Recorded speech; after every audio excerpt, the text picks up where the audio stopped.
नमस्कार। सत्यम शिवम सुंदरम जीके में आपका हार्दिक स्वागत है, अभिनंदन है। भारतीय संविधान और राज्य व्यवस्था में हम स्थानीय स्वशासन के बारे में पढ़ रहे थे और स्थानीय स्वशासन से संबंधित बहुत से टॉपिकों का हमने अध्ययन किया। पिछले हमने टॉपिकों में स्थानीय स्वशासन की सभी समितियां, स्थानीय स्वशासन का एक्ट, 73वां संविधान संशोधन अधिनियम पढ़ा और भी कई टॉपिक हमने पढ़े हैं। अगर आपने नहीं पढ़े हैं तो यहाँ डिस्क्रिप्शन बॉक्स में आप क्लिक कीजिए, लिंक खुल जाएंगे, आप अध्ययन कर सकते हैं। आज का हमारा टॉपिक है 74वां संविधान संशोधन अधिनियम 1992। हमने 73वां संविधान संशोधन अधिनियम 1992 पढ़ा था पंचायती राज से संबंधित, और आज हम पढ़ेंगे 74वां संविधान संशोधन अधिनियम जो नगर निकायों से संबंधित है, नगरीय स्वशासन से संबंधित है। हम पूरा जीके कवर करेंगे। अगर आपने अभी तक हमारे चैनल को सब्सक्राइब नहीं किया है तो चैनल को सब्सक्राइब कर ले, बेल आइकन दबा दे ताकि आने वाले वीडियो की नोटिफिकेशन आपको मिलती रहे।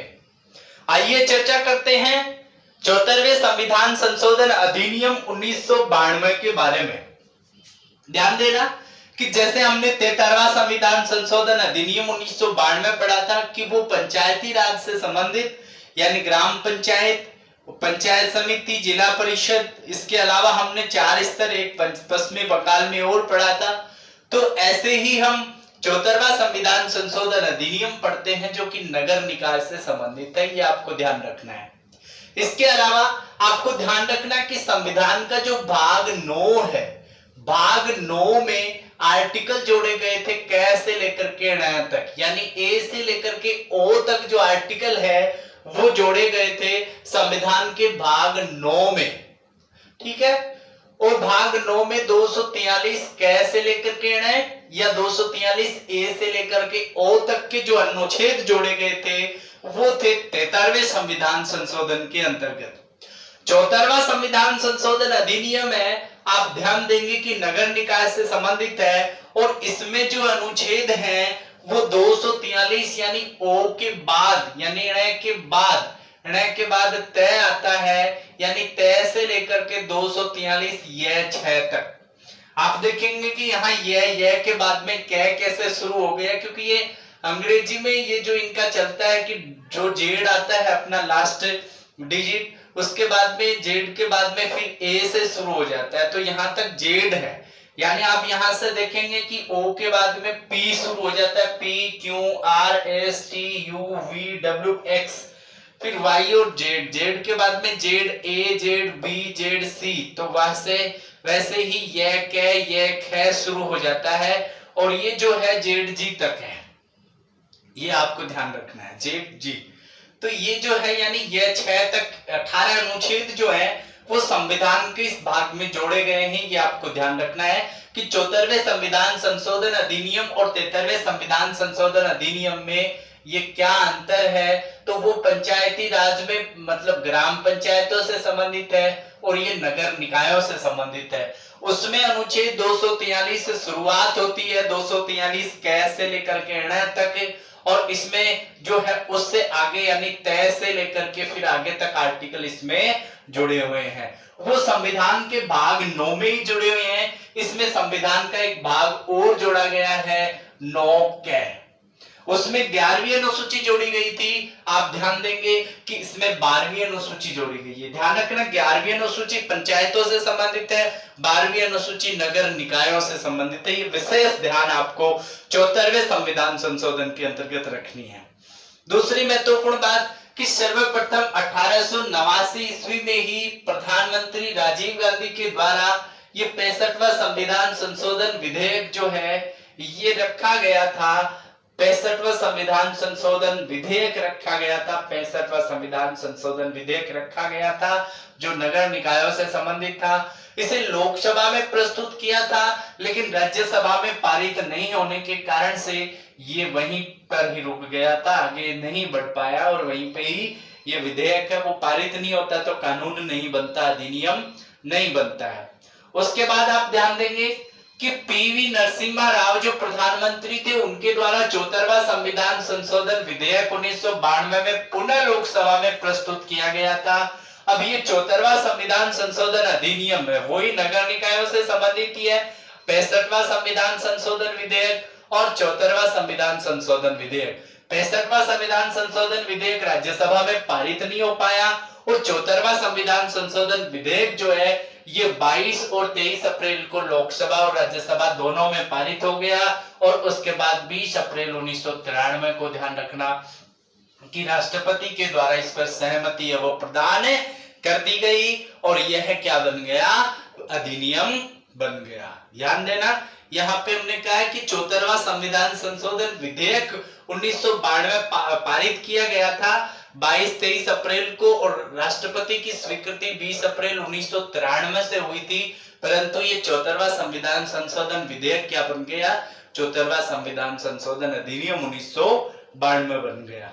इस अधिनियम में जैसे कि हमने पहले भी चर्चा की है कि इसमें संविधान का भाग 9 जोड़ा गया है और अनुच्छेद 243 तय से लेकर के यह 6 मान लीजिए या 243 पी से लेकर के जेड जी तक जोड़ा गया है।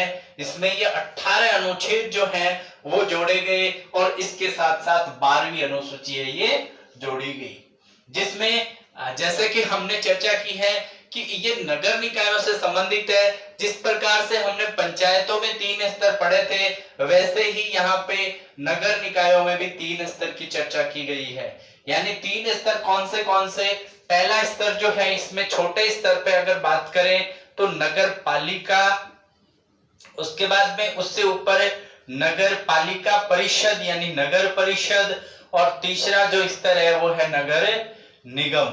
तो ये 3 स्तर की बात कही गई है, हम आगे टॉपिक में पढ़ेंगे। यहाँ पे सिर्फ इतनी चर्चा करेंगे कि जहां पे जनसंख्या 25,000 से लेकर के 1 लाख तक की जनसंख्या है वहां तक नगर पालिका का गठन होगा। 1 लाख से 5 लाख तक की जनसंख्या के लिए नगर परिषद और 5 लाख से अधिक जनसंख्या वाले क्षेत्रों में नगर निगम की स्थापना है वो की जाएगी, जिसके बारे में हम अगले टॉपिकों में चर्चा करेंगे, जिसमें हम नगर पालिका, नगर परिषद, नगर निगम तीनों स्तर के बारे में हम विस्तार से अध्ययन करेंगे। आप ध्यान रखना इसके बारे में कि ये जो 74वां संविधान संशोधन विधेयक है वो अधिनियम बना था 20 अप्रैल 1993 को और आप देखेंगे कि इसमें जो टोटल अनुच्छेद है वो कितने जोड़े गए, 18 अनुच्छेद है वो जोड़े गए। अब ध्यान देने की बात है कि अनुच्छेद जो है इन अनुच्छेदों में क्या क्या प्रावधान है। आप देखेंगे 243 तय या मान लीजिए पी, ठीक है, तो उसमें नगर पालिकाओं की परिभाषाएं हैं, नगर परिषद, नगर निगम, नगर निकायों की परिभाषाएं आर्टिकल 243 के अंतर्गत। आप देखेंगे 243 तय में आप देखेंगे पी मान लीजिए या क्यू मान लीजिए, तो इसमें नगर पालिकाओं के गठन का प्रावधान है कि नगर पालिकाओं का गठन है वो कैसे किया जाएगा। तो नगर पालिकाओं का गठन है उसको लेकर के जैसे कि हमने चर्चा की कि भाई 25,000 से लेकर के 1 लाख की जनसंख्या के लिए नगर पालिका, फिर 1 लाख से 5 तक के लिए नगर परिषद और उसके लिए नगर निगम की स्थापना की जाएगी। उनमें जो है वार्डों का गठन किया जाएगा, वार्ड समितियां, जैसे कि आगे इसमें दे रखा है। आर्टिकल 243 दे जो है उसमें नगर पालिकाओं की संरचना, नगर पालिकाओं की संरचना कैसी होगी, नगर निगमों की संरचना, नगर परिषद की संरचना कैसी होगी, हम पूरा जो है विस्तार से पढ़ेंगे। आर्टिकल के बारे में चर्चा कर रहे हैं। उसके बाद में आर्टिकल 243 दे जो है उसमें वार्ड समितियां आदि के गठन और संरचना के बारे में जिक्र किया गया है। उसके बाद में आर्टिकल 243 नए जो है उसमें स्थानों का आरक्षण में भी अनुसूचित जाति, जनजाति और महिलाएं हैं उनके लिए आरक्षण का प्रावधान इसमें किया गया है।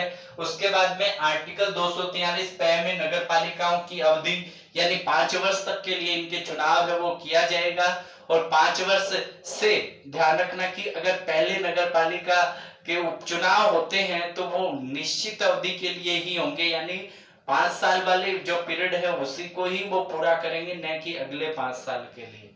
उसके बाद में 243 है जो है उसमें सदस्यता के लिए निहरताएं हैं वो इसके अंतर्गत है। 243 ब जो है उसमें नगर निकायों की शक्तियां, प्राधिकार और उत्तराधिकारों के बारे में चर्चा की गई है। उसके बाद में 243 भय जो है उसमें कर अध्यारोपित करने की शक्तियां और विधियों का उल्लेख है वो किया गया है। आप देखेंगे आर्टिकल 243 में वित्त आयोग का गठन है वो किया गया है। इसका हम राज्य वित्त आयोग जो है इसका गठन किया गया है, राज्य वित्त आयोग के टॉपिक में हम चर्चा करेंगे।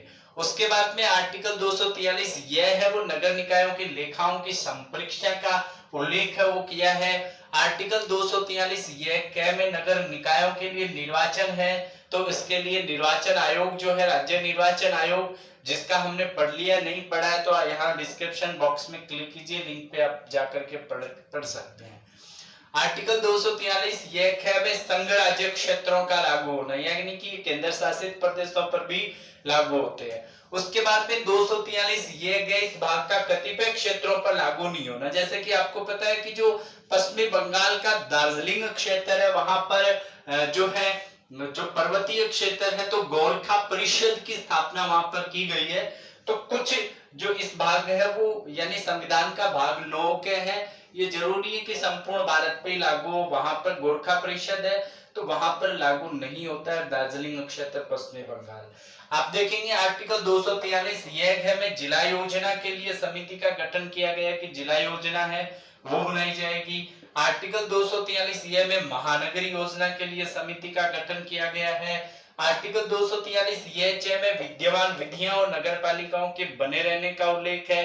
और आर्टिकल 243 यह 6 में यानी जेडजी में निर्वाचन संबंधी मामलों में न्यायालय कोई हस्तक्षेप नहीं करेगा, क्योंकि ये सारा काम जो है वो राज्य निर्वाचन आयोग का है, इसलिए इन मामलों में हस्तक्षेप है वो नहीं करेगा। तो ये जो प्रावधान है ये प्रावधान 74वें संविधान संशोधन अधिनियम 1992 के तहत है वो किए गए हैं, जिसके बारे में आपने पढ़ा है।